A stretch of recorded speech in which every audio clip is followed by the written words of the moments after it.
This is our celebration of the completion of the West Alameda Emergency Culvert Reconstruction Project, and recognizing more than anything else the hard work of the dedicated project team. So give yourselves a round of applause, project team. You did it. And it's also important to thank the Santa Fe community for showing patience and understanding that if you're going to do something right and make sure it's done so it'll last and so it's safe, it's going to take a little bit of time. You don't just slapdash it together.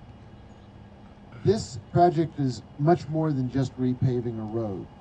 This is a very complicated feat of structural and environmental engineering to rebuild the culvert system and bridge above it to the highest safety standards, and to meet future needs of the roadway when we embark on the larger West Alameda Capital Improvement Project in a few years.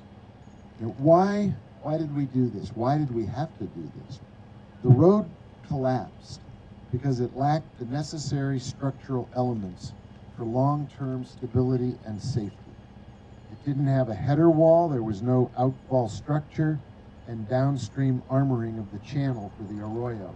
And if you think I know what a header wall, an outfall structure, and downstream armoring means, you're wrong. But I don't have to know it, because you all do know, and that's what matters. The project crosses an arroyo, probably the most active arroyo in the city, and creating the design of the reconstructed road required complex hydrological analyses to address seasonal storm flows and other environmental factors. And it also crosses private property at the site where the road collapsed, and the city only has an easement along the existing roadway to access the site to rebuild it. So we had to work very closely with neighbors. We had to work closely with our neighbors and make sure that they were involved, and they were very supportive. And we thank them too for getting access to the site. Now, if you're doing this job under normal circumstances, you don't start with the road collapsed. You start with the road intact, and then you do engineering, and then you get it reviewed, and then you test it, and then you build it. But we didn't have the luxury of that because the road had already collapsed. And so the project actually was the opposite of what's normal for a road project. Due to the structural failings that took a lot of years to happen due to erosion, the project was started with a collapsed roadway, and then all the other work went from there. And that means that the project team rose to an occasion that was extraordinary.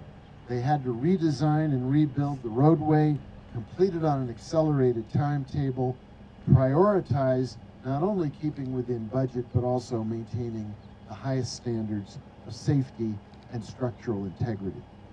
And so with that in mind, I really want to thank and recognize both the internal team and the contractor team and some of the outside folks who made this happen.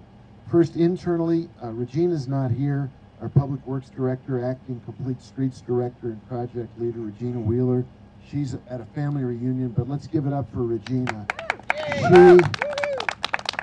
She worked overtime to make this happen. Mark Brooks, Complete Streets Project Administrator, Field Project Leader. Mark, couldn't have done it without you. Thank you. I got out here this morning. Mark is actually moving signs, taking things down, lifting everything all by himself. That's pretty much what he did for the whole project, so thank you. To our Parks and Open Space River Watershed Manager, Stormwater Design Advisor, Zoe Isaacson. Yeah. Thank you, Zoe. Appreciate you. And then we had an outstanding team of contractors and helpers. WSP Engineering, Ray Trujillo is here. Where you at? Where you at? There you are, hiding behind me. Thank you. Great job. Great job. We kept saying faster, faster, and he kept saying, I'm doing as fast as I can, and getting more people out here working long hours, so thank you. GM Emulsion, Gabriel Martinez and Fred Marquez, thank you so much. Couldn't have done it without you. You guys are always there helping us out. It's not just this project, it's all over the city. And of course, we had some other folks, PE New Mexico Gas and Kelly Cable Utilities. We had to relocate utilities, get the site ready for production. That is the team that got this done. Total investment, over $1 million in investment. And that kind of speaks to how complicated and significant the project really was. It involves stormwater and roadway infrastructure improvements. The Stormwater Fund helped pay for it. Construction is being funded by 0.25% GRT dedicated to infrastructure operations.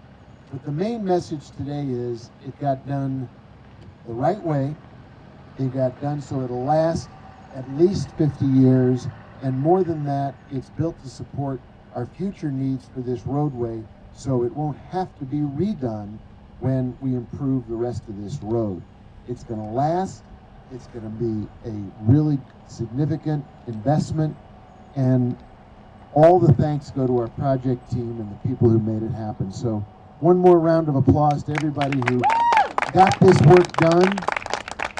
Thank you so much. We really, really appreciate you. That sign says it all. There'll be some other signs going up shortly in other parts of the road, thanking everybody for their patience. But for this morning, as soon as those guardrails get completed, this road will be ready to rock and roll. Thanks, everybody. Appreciate you.